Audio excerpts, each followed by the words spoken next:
Hello जय dear my students. आज की कक्षा लाइव होने वाली थी बट इंटरनेट प्रॉब्लम होने के कारण यह कक्षा आज रिकॉर्डेड प्रोवाइड किया जाएगा। ठीक है, रिकॉर्डेड आपको दिया जाएगा जो समय है उसी समय में, क्योंकि यहाँ पर थोड़ा सा इंटरनेट प्रॉब्लम अभी चल रहा है। ठीक है, तो चलिए आज की इस कक्षा को कंटिन्यू करते हैं, जिसमें हम लोग क्या पढ़ने वाले हैं आज। तो जो क्या बोलते हैं उसको, पाटलिपुत्र वैभवम जो है, हम लोगों ने इसका पूरा अच्छे ढंग से संस्कृत से हिंदी में एक्सप्लेनेशन कर लिया था और अभी के कक्षा में हम लोग उसके सारे ऑब्जेक्टिव को देखने वाले हैं। ठीक है, तो चलिए कक्षा को स्टार्ट करते हैं। चैप्टर जो रहने वाला है अपना पाटलिपुत्र वैभवम चैप्टर है। ये देख लीजिए, ये गोल घर है। आप लोगों को पिछले कक्षा में तो अच्छे ढंग से दिखाए भी थे। तो इसके सारे ऑब्जेक्टिव कंप्लीट कर लेंगे आज के इस कक्षा में ऑब्जेक्टिव, और वैसे ऑब्जेक्टिव रहेगा जो बोर्ड के लिए बहुत ही क्या रहेगा, इम्पोर्टेंट रहेगा। सब MCQs रहेगा, मोस्ट इम्पोर्टेंट क्वेश्चन रहने वाला है। ठीक है, चलिए आज की इस कक्षा को स्टार्ट करते हैं बिना देर किए हुए, और सारे ऑब्जेक्टिव जल्दी से कंप्लीट करेंगे और फिर से नेक्स्ट सेशन। इसके बाद क्या कौन सा क्लास होने वाला है, तो राहुल सर के द्वारा इकोनॉमिक्स का क्लास होने वाला है। ठीक है, तो चलिए स्टार्ट करते हैं, आते हैं अपने ऑब्जेक्टिव क्वेश्चन के ऊपर।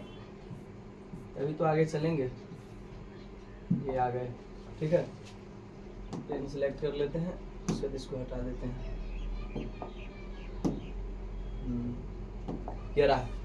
तो चैप्टर रहने वाला है पाटलिपुत्र वैभवम, मतलब पाटलिपुत्र के वैभव के बारे में आज हम लोग जानने वाले हैं, जो ऑब्जेक्टिव है उसका। ठीक है, क्योंकि इससे पहले तो इसका एक्सप्लेनेशन पढ़ ही चुके थे, और आप लोगों ने अगर नहीं पढ़ा है, उसका क्लास नहीं कंप्लीट किया है संस्कृत से हिंदी एक्सप्लेनेशन, तो वीडियो का लिंक डिस्क्रिप्शन है, वहाँ पर से भी जा करके आप देख सकते हैं। ठीक है, तो चलिए कक्षा को कंटिन्यू करते हैं।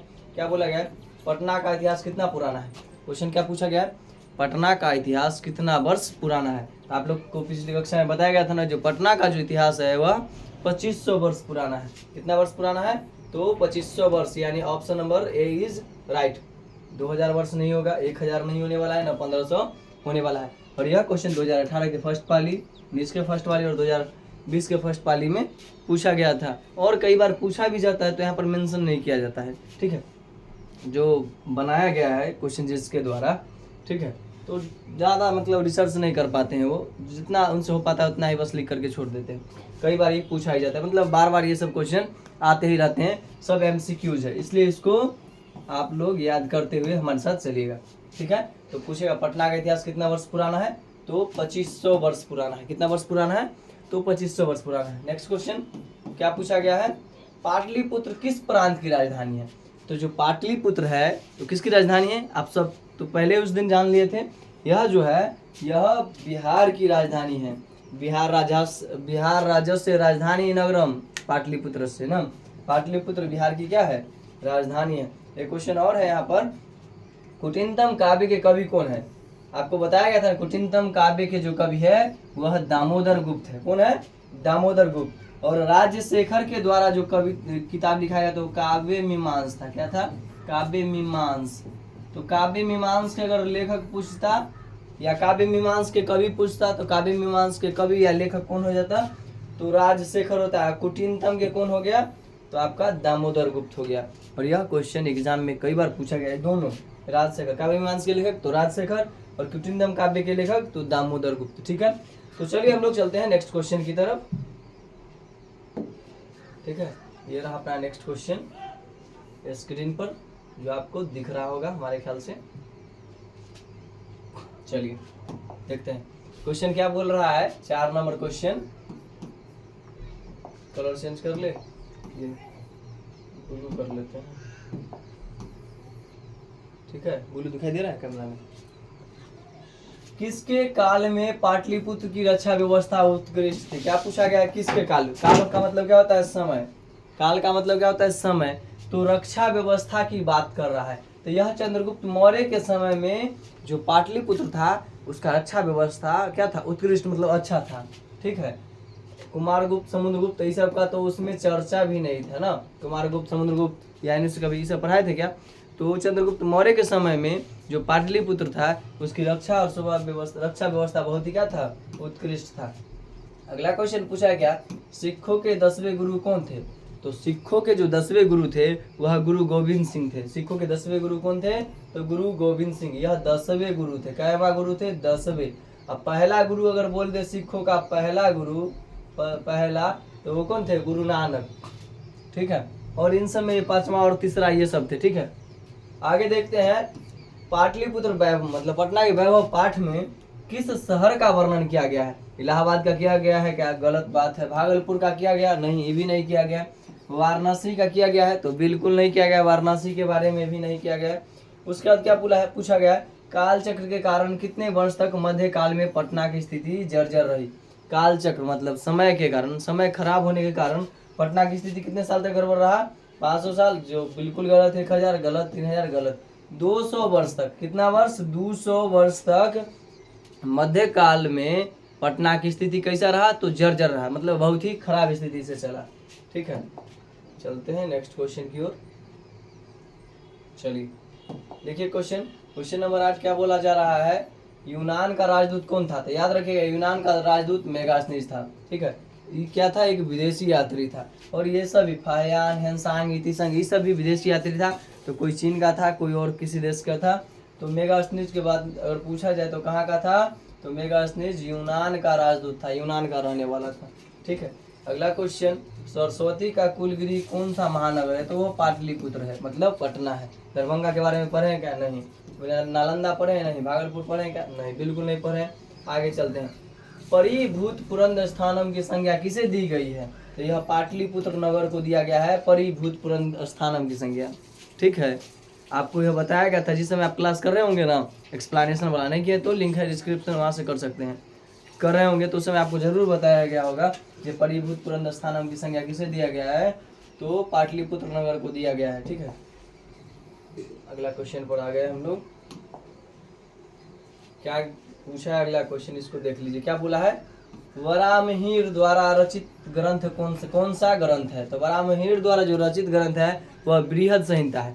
देखिए यहाँ पर वराहमिहिर द्वारा रचित ग्रंथ, यहाँ पर क्या हो गया? बृहद संहिता। दोनों व से स्टार्ट होता है, ही भी ब, व ब, वराहमिहिर द्वारा रचित बृहद संहिता।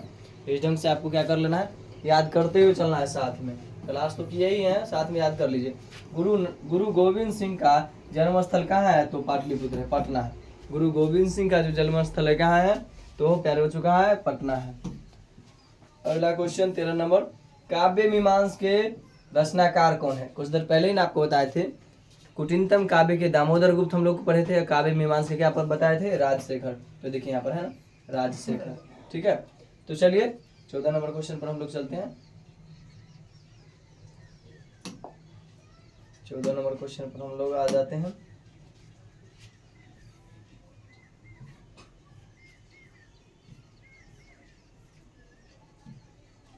आ गए हैं 14 नंबर क्वेश्चन पर। देखिए ये रहा अपना 14 नंबर क्वेश्चन। क्या बोला गया है? बुध के समय में पटना का नाम क्या था? तो बुध के समय में जो पटना का नाम था वह पाटलीग्राम था। क्या नाम था? पाटलीग्राम था। पुष्पपुर, कुसुमपुर और पाटलिपुत्रम। पाटलिपुत्रम तक अनु नहीं पढ़े हैं, पाटलिपुत्र तक पढ़े। मौज लगती तो कभी होगा नहीं। और कुसुमपुर और पुष्पपुर की बात करें तो यह पाटलीग्राम से पहले कुसुमपुर और पुष्पपुर उसका नाम हुआ करता था। उसके बाद पाटलीग्राम, उसके बाद पाटलिपुत्र, उसके बाद पटना। ठीक है, पाटलिपुत्रम कभी हुआ ही नहीं था। समझ गया? तो इसका जो आंसर था वो पाटलीग्राम हो जाएगा। पूछेगा पाटल पुष्पों की पुतली का रचना के आधार पर पटना का कौन सा नाम है? तो पाटल पुष्पों की पुतली का पुतली का रचना के आधार पर पटना का कौन सा नाम है? तो वह पाटलिपुत्र है। क्या है? पाटलिपुत्र है। ठीक है, चलिए अगला क्वेश्चन। मेगास्थनीज पटना किसके समय में आया था? तो वह चंद्रगुप्त मौर्य के समय में पटना घूमने के लिए आया था और पटना के बारे में उसने अपने ग्रंथ में लिखा है। ठीक है, अगला क्वेश्चन। पटना में कौमुदी महोत्सव कब मनाया जाता था? तो पटना में गुप्त वंश काल में यह शरद ऋतु में मनाया जाता था। किस ऋतु में पूछेगा? तो शरद ऋतु में। किस काल में? गुप्त वंश काल में। तो आज के समय जिस ढंग से हम लोग दुर्गा पूजा मनाते हैं उसी ढंग से उस समय क्या मनाया जाता था? कौमुदी महोत्सव मनाया जाता। कहाँ पर? पटना में मनाया जाता था गुप्त वंश काल में, जो कि शरद मतलब ठंडी के समय मनाया जाता था। अगला क्वेश्चन पर आ जाते हैं हम लोग। अगला क्वेश्चन क्या है? देखिए, पाटलिपुत्र पटना के नाम से कब से प्रसिद्ध हुआ? तो पाटलिपुत्र जो था वह पटना के नाम से कब फेमस हुआ था? तो मध्य काल में फेमस हुआ था। किस काल में फेमस हुआ था? मध्य काल में। गुप्त वंश काल में तो कुछ नहीं हुआ था, अंग्रेज के शासन काल में इसका थोड़ा उद्धार हुआ था, मुगल वंश काल में भी इसका बहुत अच्छा उद्धार हुआ था। तो पूछेगा पटना के नाम से कब प्रसिद्ध हुआ था? तो मध्य काल में हुआ था, और मध्य काल में ही 200 वर्ष तक इसकी स्थिति कैसा रहा था? जर्जर। ठीक है। पूछा है राजशेखर की रचना कौन सी? कुटिनतम काव्य के लेखक दामोदर गुप्त पढ़े थे हम लोग, दामोदर गुप्त पढ़े हैं। ठीक है। और इधर काव्य मीमांस के अपना हो गया राजशेखर, और मुद्राक्षस और यात्रा स्मरण, ये सब ग्रंथ के बारे में तो हम लोगों ने अपना बुक में पढ़ा ही नहीं है, ये सब तो होगा ही नहीं। बस काव्य मीमांस और कुटिनतम पढ़े थे, तो कुटिनतम के दामोदर गुप्त हो गए और काव्य मीमांस के राजशेखर। अगला क्वेश्चन है कौमुदी महोत्सव किस ऋतु में मनाया जाता था? शरद ऋतु। क्लास में भी बताए, अभी भी बताए थे, शरद ऋतु में मनाया जाता है। अगला क्वेश्चन, पटना नगर की पालिका देवी कौन है? तो पटन देवी है। शीतला देवी पढ़े? नहीं, शीतला देवी का मंदिर है बट ये नहीं है आंसर। पटन देवी हम लोग पढ़े थे। काली नहीं, गौरी नहीं, बल्कि Patan Devi is right answer. ठीक है। क्वेश्चन क्या बोला गया है? 22 नंबर क्वेश्चन बोला अपना, गांधी सेतु पुल कहाँ अवस्थित है? तो गांधी सेतु सासाराम में है क्या? पटना के बारे में पढ़े तो सासाराम कहाँ से आ जाएगा? कि पहाड़पुर आएगा क्या? नहीं आएगा। आरा आएगा क्या? नहीं, बल्कि पाटलिपुत्र आने वाला है। तो गांधी सेतु कहाँ अवस्थित है? मतलब महात्मा गांधी सेतु जो पुल है वो कहाँ है? तो पटना में है। पूछा है गोलघर कहाँ अवस्थित है? तो गोलघर पटना में है। कहाँ है? पटना। गया में है क्या? नहीं। नवादा में है क्या? नहीं। बक्सर में नहीं, बल्कि पटना में। अगला क्वेश्चन, पटना किस दिशा, पटना के किस दिशा में गंगा नदी प्रवाहित होती है? तो पटना के उत्तर दिशा में गंगा नदी प्रवाहित होता है। पटना के किस दिशा में गंगा नदी प्यारे बच्चों प्रवाहित होता है? तो उत्तर दिशा में। सारे क्वेश्चन को ध्यान से देखते चलिएगा।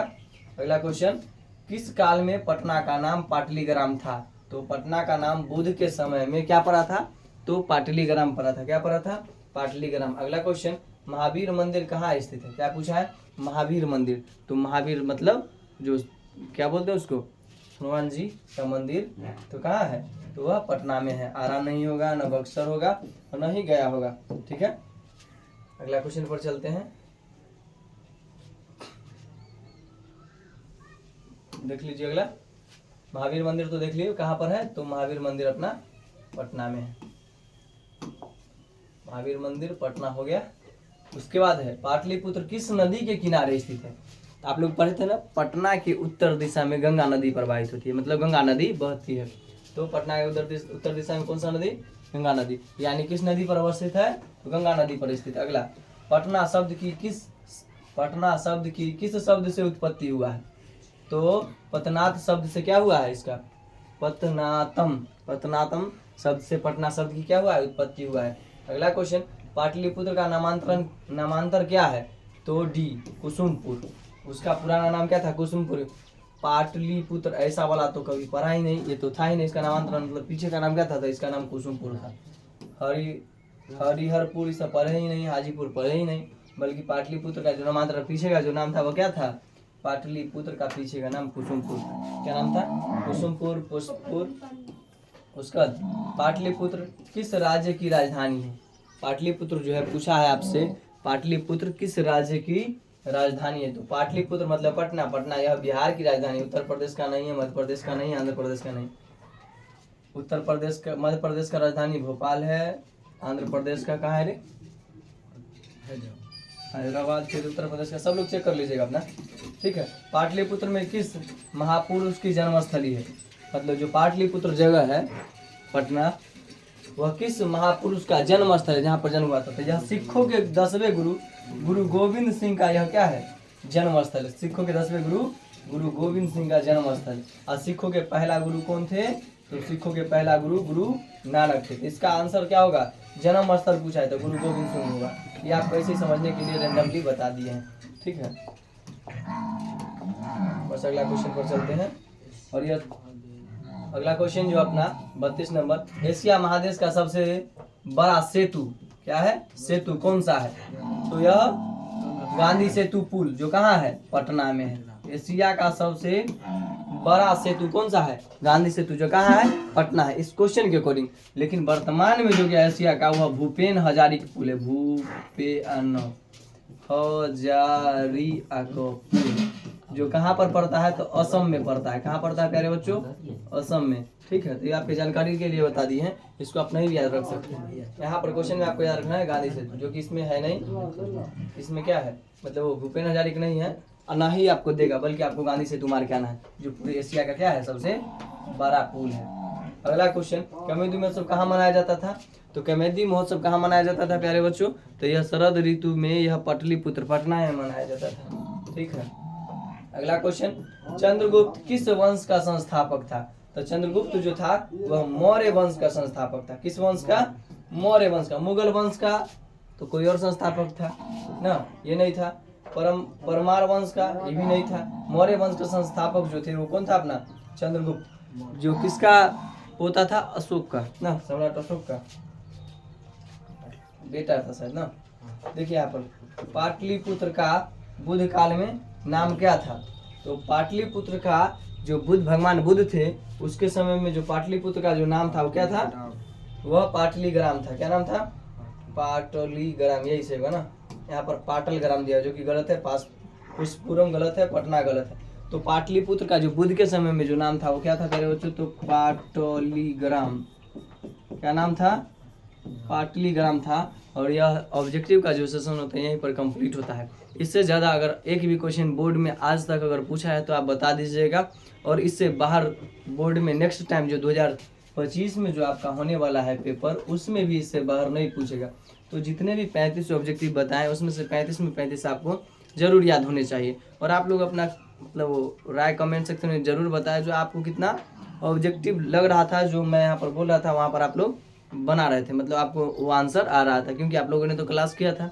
ठीक है, तो कमेंट सेक्शन में जरूर बताइएगा 35 में से आपने लगभग कितना आपको पहले से याद था। मिलते हैं नेक्स्ट वीडियो में। वीडियो पसंद आए तो जरूर लाइक कीजिएगा, फ्रेंड के पास शेयर भी कीजिएगा और साथ में सब्सक्राइब भी करवा दीजिएगा। मिलते हैं नेक्स्ट वीडियो में। जय हिंद।